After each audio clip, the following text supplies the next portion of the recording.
Mi grupo está conformado por Valentina Cogollo Corcho, Angélica Cuadrado Peña y mi persona Angie Hernández Martínez. Vamos a hablarles sobre bacterias nitrificantes. A manera de introducción tenemos que estas bacterias son organismos autótrofos y quimiolitótrofos, es decir, que sintetizan todos los componentes químicos de sus estructuras a partir de compuestos inorgánicos y pues a partir de eso obtienen la energía a partir de este proceso. Entonces se consideran bacterias nitrificantes a todas aquellas que convierten el amoníaco en amonio o el nitrito en nitrato como parte del ciclo de nitrógeno. Estas son muy abundantes en la naturaleza, pues se encuentran en el suelo, en los lagos, en las corrientes de ríos con elevado contenido de aguas residuales y su importancia radica en, como lo mencioné anteriormente, participan en el ciclo del nitrógeno. El nitrógeno es abundante en la atmósfera, pero no puede ser absorbido directamente por la mayoría de las plantas. Entonces las bacterias generan nitratos, que son una fuente de nitrógeno y estos son fundamentales para la síntesis de las moléculas dentro de las plantas. Moléculas tales como las proteínas, las vitaminas, las enzimas, principalmente la clorofila, entre otras más. Entonces, así que el nitrógeno pues es un elemento fundamental en los seres vivos. Este elemento es considerado como un nutriente limitante por su alta relevancia, debido a que restringe el crecimiento en las plantas. El proceso por el cual las bacterias fijadoras de nitrógeno atmosférico incorporan el nitrógeno al suelo en forma de amoníaco se denomina amonificación. Un concepto más claro de la amonificación es que es la conversión de compuestos nitrogenados orgánicos en amoníaco. Esta se inicia cuando los organismos producen desechos como la urea, pues a raíz de la orina, el ácido úrico, que es el que excretan las aves, y sustancias que son degradadas para liberar como amoníaco el nitrógeno en el ambiente abiótico. Bueno, el proceso de nitrificación se realiza en dos fases, que son la nitrosación y la nitratación. ¿Sí? En estos procesos se realizan transformaciones químicas, además de que en cada una de estas fases intervienen géneros o especies de bacterias.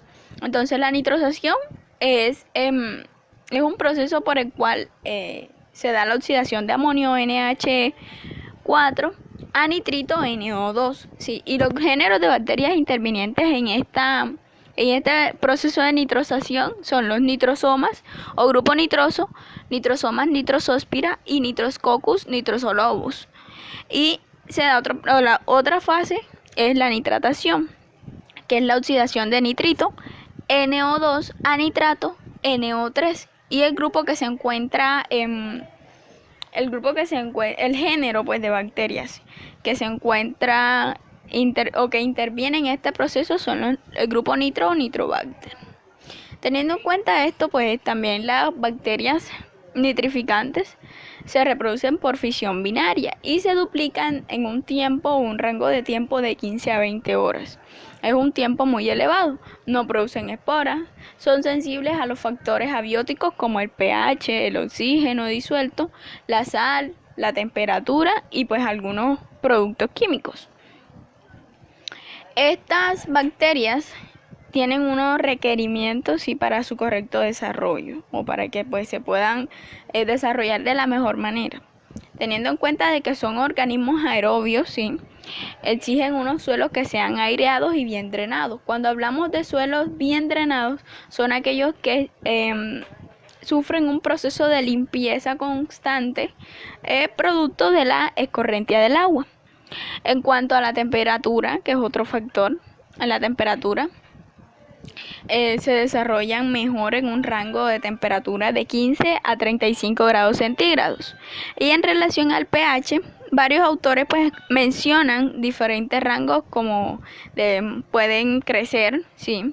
En un rango de pH de 5.5 a 7.5 o de 6.2 a 6.8 e inclusive en un rango de 5.5 a 10.4. Sin embargo, pues debemos tener muy claro que estas son bacterias que son bastante sensibles y en unos ambientes muy ácidos no van a crecer, no van a proliferar y mucho menos van a hacer el proceso de nitrificación. Por lo tanto, estos procesos van a ser más lentos e incluso pueden no llegar a darse. Y bueno, la cantidad y la actividad de las bacterias también se ve ligada a la disponibilidad de alimentos, como por ejemplo el tejido vegetal. Este tejido pues se convierte como en un condicionante en situaciones en las que no se cuenta en gran cantidad con materia orgánica, como en suelos del altiplano, sí, que no crece, no hay una excesiva producción de biomasa y pues es menor la relación en otras zonas. Por lo tanto, ellas utilizan este tejido vegetal para absorber ese nitrógeno sin para metabolizar este elemento. Y en cuanto a la humedad, que es otro factor también, pues en general las bacterias necesitan de un 50% a un 80% de humedad. Y en situaciones muy secas, estos organismos se inactivan, sí, porque pues necesitan un porcentaje de humedad, se inactivan y pues de igual forma se reduce el proceso de nitrificación. Entonces tenemos en cuenta que son varios factores que inciden sobre estas bacterias y que son necesarios para ellas para su proceso de nitrificación. Entre los seres vivos, los únicos capaces de llevar a cabo la fijación de nitrógeno son organismos procariotas. Estos organismos fijadores de nitrógeno o diazotrófos llevan a cabo este proceso gracias al complejo enzimático nitrogenasa, en el cual se encuentran exclusivamente organismos procariotas. Este complejo enzimático es muy sensible al oxígeno. Sin embargo, muchos de estos organismos presentan adaptaciones que le permiten fijar nitrógeno en condiciones muy diversas. En primer lugar, se debe distinguir entre organismos capaces de llevar a cabo la fijación de nitrógeno en vida libre y aquellos que establecen asociaciones simbióticas para llevar a cabo este proceso. Entre algunos ejemplos claros de organismos fijadores en vida libre tenemos a Clostridium, en las facultativas Klebsiella, en las aerobias Azotobacter. En las arqueobacterias también tenemos a los metanosarcinas y Metanococcus, y en bacterias fotosintéticas Rhodopsirillum y Chromatium. En cianobacterias pueden ser oscilatorias y sin heterocistos. Organismos fijadores en simbiosis con plantas leguminosas. Entre estos tenemos a Rhizobium, Azorhizobium, Alorhizobium, Bradyrhizobium y Cinorhizobium.